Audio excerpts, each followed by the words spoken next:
Good morning. You listen to FloorDaily.net, and I'm Kemp Harr. This morning, my guest is Paul Comiskey, the former president of Dixie's residential business. Paul, how you doing? Good, Kemp. How are you? I'm good. Thanks for giving me some time today. Everybody knows you're retiring and leaving the business after 45 years, and you're an icon, well-respected. I want to get into maybe some reflection on your career. First, just the news piece of it. Effective this month, you're retiring, and you and your wife, Kathy, you've got a place down in Key West. You're going to be spending part of the year down there, and you're stepping out of the business, right? That is correct. It's been a pretty good run, as you said, 45 years, and my wife of 38 years has decided it is time. And she has always loved Key West, so that's certainly where we're going to spend probably at least half our year. Okay, all right. So let's start at the beginning. How does a guy from Brooklyn, New York, who graduates from Cornell University, how does he get interested in the carpet business?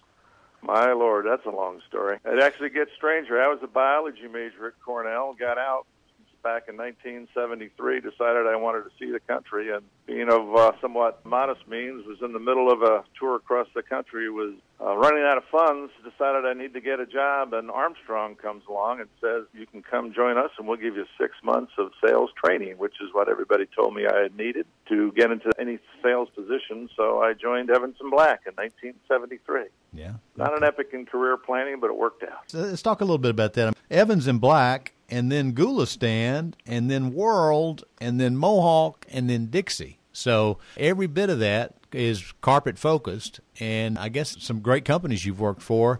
And, you know, one of the things that you're well known for is building relationships and calling it like it is. So I guess that Armstrong sales training was a good program, huh? I tell you, when you look back at Armstrong, back in the day, they supplied most of the leadership to the flooring industry. I think they had a great training program. They spent a lot of money training people. They gave you a time to learn the business.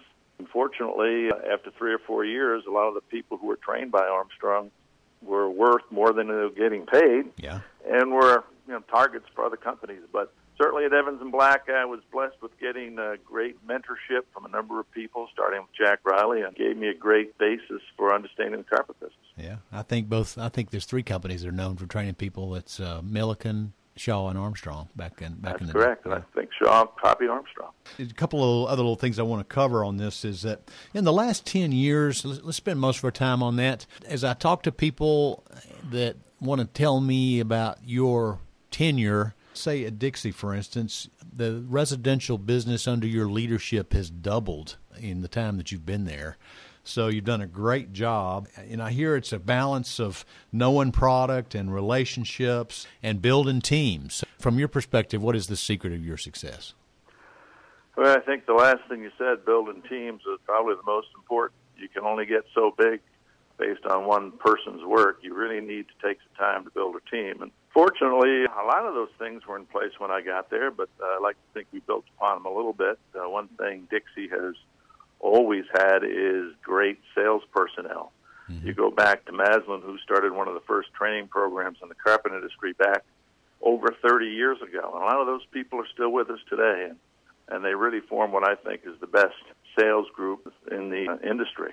Certainly with Fabrica, we have a very similar situation where we have probably a good third of our people are former designers who've gotten into this business and have tenures on average probably over 20 years.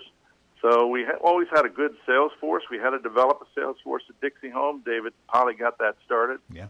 But we were able to kind of build on that and grow the Dixie Home business out. When you look at the last 10 years, we were also helped by a couple of other things. With the growth of hard surface, flooring became a little bit more of a room-by-room purchase. Right. And when you look at room-by-room, I think the average price points went up. Mm-hmm. And people were really looking to make a statement in each room, and that, I think, favored our approach of being a fashion company.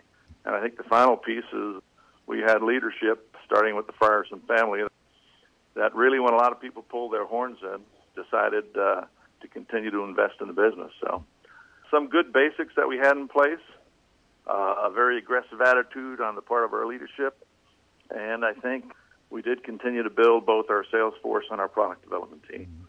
Let's look back, and I want to ask you what some of the highlights are, some of the fondest moments. I know one example you're going to tell me probably is that 38 years ago at Evans and Black, you met your wife Kathy in the business, and so I'm sure that's one of them. But as you look back, what are some of the other big highlights that pop in your head? Well, I don't want to forget that one because that's probably the most important one, and kind of her support over the years has made a lot of things possible. But as you go back, certainly going back to my days at World, we were just starting custom weave and wonder weave, and with David Polly and David Hardy, we were able to take those brands basically from infancy and build a $100 million plus business. That was a lot of fun. You look back at my days at Mohawk; those are kind of the go-go years in the early 2000s. I got involved with Portico at the early stages, and that became quite a significant program. But then, as you said, looking at Dixie, what we've been able to do over the last 10 years has been kind of special. You know, David Polly started Dixie Home, but I think we were able to build it out. It was fun to kind of see that start from a relatively small business to grow what it is today. But also, when you look at Maslin and Fabrica, just working with those brands, those are fun brands to work with. The style and development part of this business, it's one of the reasons I joined Dixie. It's something that I've always liked to be involved with, and it's been a lot of fun. Yeah, it's actually some of the best-looking affordable carpet in the business, isn't it? Well, yeah, I think it's a role Dixie Home fills. I mean, there's a lot of people out there who are on a budget, but they want style. They get involved with things like Pinterest, and they want to make a statement in a room. And the Dixie Home with fashion at a price point allows them to do that. All right. So, another question is, what will you miss as you step away from the business? Number one, first and foremost, people on both the retail side and certainly the people I've worked with most lately at Dixie. When you look at your average day, you spend a lot more hours at work than you do anywhere else. Yeah.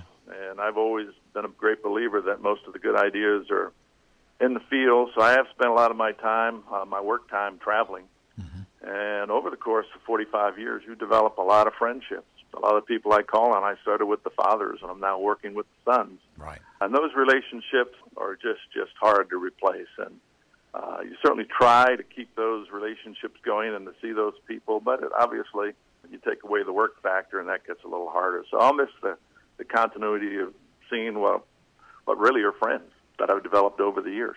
And I think the fact you call them friends is probably one of the reasons you're so successful. One last quick question on carpet, and we've watched it as a steady decline. Do you think it's going to level out at some point?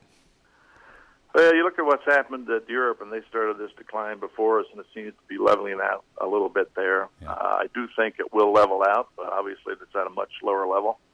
I do worry about the health of the industry. I worry about, can we get young people into this industry to keep driving this industry? For years, the carpet industry was one of the best paying industries, and I think because of that, when you look back 20, 30 years ago, we got a lot of good people.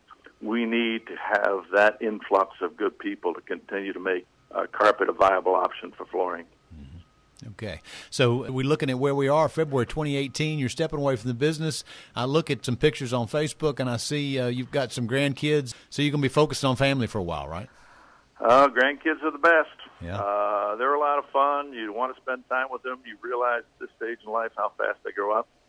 So, you want to spend time with them. And Kathy and I, while we're still in relatively good health, want to take some of those trips that you never really took while I was working, some of those 2- and 3-week trips to places we've never been. So hopefully over the next couple of years, a lot of traveling, a lot of time with the grandkids, and a little fun and sun in Key West. Okay, Paul. Well, we're going to miss you in the business, that's for sure, and hopefully you stay in touch with some of us. I've been talking to Paul Comiskey, who is retiring from the Dixie Group, and you've been listening to Kemp Harr and FloorDaily.net.